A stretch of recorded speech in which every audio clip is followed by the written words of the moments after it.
Hi, godly seers. Happy Sunday. Today, I would like to talk to someone out there that you have a dream, you have a vision, you have something that you want to become in God. This could be in any area of your life. It could be ministry, it could be marriage, it could be career, whatever it is. I was doing my Bible study this week, and something really challenged me to think of something that I've been through in the past and something that I came to realize about God. Is that when it comes to the most important things of your life, be it ministry, being great in ministry at some point in your life, be it a fruitful or beautiful marriage, be it anything of value, what I want to say is that the deeper revelation in terms of that which you're trying to become or obtain, it will cost you. You see, it may not just come to you on a silver platter, it will cost you something significant. I'll talk about my own experience. What it cost me may not be what it will cost you, but I'm just asking you to, have a little think about what I'm going to say. I was reading about the story of Abraham in Genesis 15, from verse 7, let's say, to verse 21, when during one of Abraham's conversations with God, God told him that he reminded him that he's the one that brought him from his homeland, Uriah, to bring him to the land which he was occupying at that point. And to my surprise, Abraham himself felt kind of almost confused. He knows God asked him to leave where he was, to come to where he was. But then he asked God a question. Even though God offered him that piece of information for free, he asked him, like, how do I know that I'll possess this land? Because you've been telling me that I'll possess this land. How do I know? Just like people randomly give prophecies on us, or God is going to use you mightily, or you're going to become a parent one day, or you're going to make it greatly in your career and stuff. And I like this conversation between Abraham and God, because God gave him a little bit of something, but yet when he asked another question, as if asking God to go deeper, like, reassure me, tell me I can trust what you're saying. How do I really know that I will occupy this land, like, let's say forever, like on a permanent basis? And interestingly, God did not give him the answer, a straight answer. He just gave him an instruction in terms of go and sacrifice for me.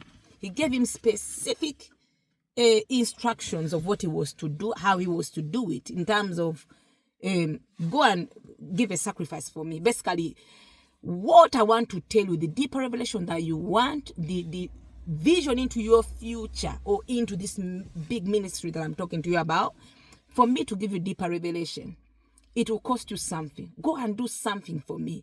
As in, deep calls onto deep. So we see what happened here, that when Abraham went and gave the sacrifice and did what God asked him to do, the Bible says later on, he fell into a deep sleep, where now God started to download what was going to happen, how his descendants will end up in Egypt and be maltreated, but in the end, after 400 years, he will return them to that land which was promising. Abraham was telling you that, look, your descendants will possess this land forever. I'm giving it to you forever, but beyond you, your descendants will occupy this land as a promised land that I'm giving on to them. But even when, I like the fact that when he was talking to him about the slavery and all the oppression, that he gave him a bit of hope that, look, when they will return with great possessions. And by the way, Abraham, don't worry, because yourself, you will die a beautiful old age. Your own years will be peaceful. You're not going to go through anything that looks like what your descendants will go through. You live a long life and you die peacefully. But even after your death, I'll bring your descendants into this promised land that I'm promising you today. So going back to the point I'm trying to make here, I'll give myself as an example in the area of marriage, because maybe that's where one of the areas that I struggled the very, very most. In the year, I think it was 2016, I remember that time I was, seeking God and, listening out, praying like a much about my, marriage journey. And I remember a man of God there was a preaching going on. I was listening on the radio, one of my pastors back home in Uganda was preaching a message that year that was to do with God planting you, like basically establishment. So it talked, when he was preaching this message about, how God was going to establish certain people, I felt so touched. I felt like that message, when the word comes and you feel like it's yours, and was talking about like, it doesn't matter. You call any area where you want God to plant you, where you want God to establish you. And God will give you that, an anointing of establishment in that particular area. And then he encouraged people to sow a seed. He said, whatever God puts on your heart, and I'm not someone that easily believes in those things. You don't just come to me, oh, God is saying, sow a seed and I'll go with it. No. I've got my own views around that. Sometimes I'm not quick to just say, oh yeah, they're saying sow a seed into here, and I'll just do it. But on this particular occasion, I felt so convicted. And when I went away and reflected on that word, because I felt like this word was just coming so much for me. But I also knew that maybe that message will not produce for me if I didn't take the extra step. So I gathered myself up and I said to myself, I'm going to sow a seed, one of the biggest seeds that I've ever sowed in my life. Something that is going to cost me something, that is going to invoke God to speak to me about this area and all the issues that I've suffered, and cause a breakthrough and cause this establishment that he's talking about to come into my life. Do you know, I went and took this seed. I was like, I'm not going to sow it anywhere else. I'm going to sow it into the very ministry that gave this word, because that's a fertile ground for me to receive this breakthrough. I called this man of God and I told him, look, tell me where to send this money. The man of God was shocked, because I think even he was shocked at the how big this seed was. And I think it looked like he was going through something, that he just saw the move of God, that he could send him that amount that I was sending at that time. And he prayed for me, said, may God open that door or reveal to you. To God be the glory. Within about 2 days, I had a dream that I've stood on to this very day, and I've seen the faithfulness of God, just like what he did in the situation with Abraham. I had a dream that I was ministering somewhere on the streets. I was, winning souls to Jesus. And this old woman saw me and she was like, oh, servant of the Most High God. That's how she called me in the room. She said, come. She called me into the room. And she's like, oh, so you, okay, actually before that happened in the dream, I saw myself, I was walking around and I was desiring to get married in the dream. But I could see that this was a massive obstacle, that regardless of what I did, I couldn't seem to get a breakthrough. So I saw myself entering a shop. But when I entered the shop, it was like a charity shop. I was like, oh, I'm going to live in faith. I'm going to buy an album as a point of contact to pray over where I'll put my wedding photos. But when I picked up one of the albums that they were selling in this shop, I flipped through the pages and I saw that there was already a picture, a photo in that album. And that photo was of myself, or in the album that I was trying to buy. And I was standing with another man and I was wearing a bridal gown. And immediately, my spirit told me that, look, Godly, you're praying for marriage, but you're still in serious bondage, because spiritually, you are already married to a spiritual husband. Because there is an album that exists somewhere in the spirit realm with your photos in it, married to something that is spiritual. And I remember my heart breaking in pieces, and I putting that album back, and I'm like, okay, would this even ever happen for me? I've been praying about this spiritual husband business for the longest. Every time when I feel like, oh, I've broken it, I just have another dream that reminds me that the thing is still not broken, and I was so frustrated. So I zoomed out of that shop, and this is all in the dream. As I was walking out of the dream, out of the shop, I saw an old friend of mine. We were working together at that time. Her name is called Nain. But that time she had moved to the US, but in the dream she had come back and she was telling me, oh, Godly, I had a dream that you got married. In fact, someone is telling me that they had a dream about me in my own dream. And I was like, oh, tell me about the dream.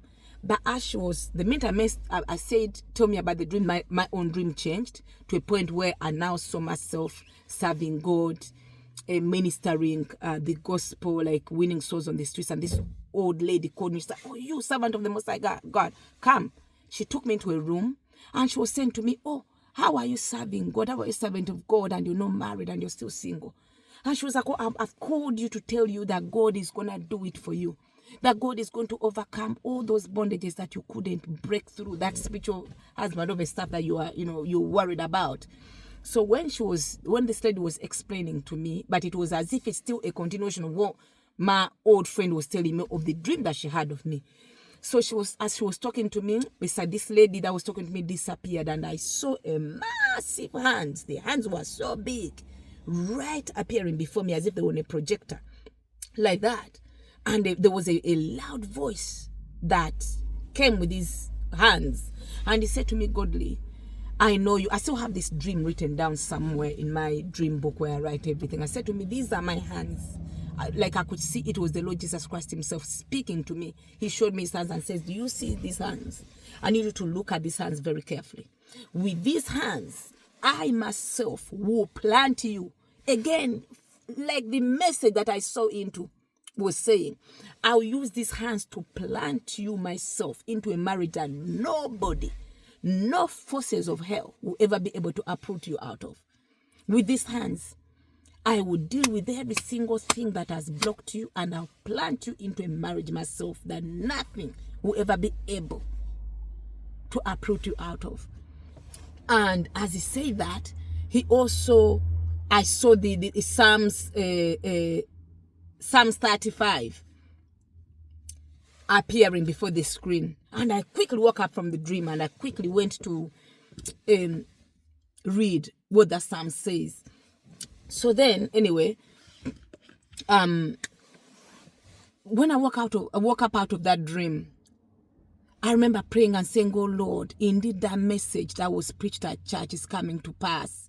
You are going to plant me. I didn't know that it would take many years still, deliverance and stuff. And I didn't pray over that particular dream, to avoid any kind of delays and stuff, which was a fault on my end.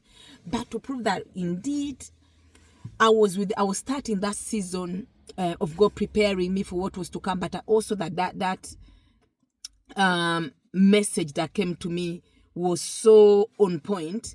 When I went to church the following Sunday, my pastor preached about I think that time it was the Israel's year on the calendar, the month that it was the year of being planted, from the message that he was preaching, like the year of the tent peg being driven under the ground. Again, the message was very much about being planted in the Lord, being established. And that very year, in that very church where I was serving, I was ordained as a deaconess.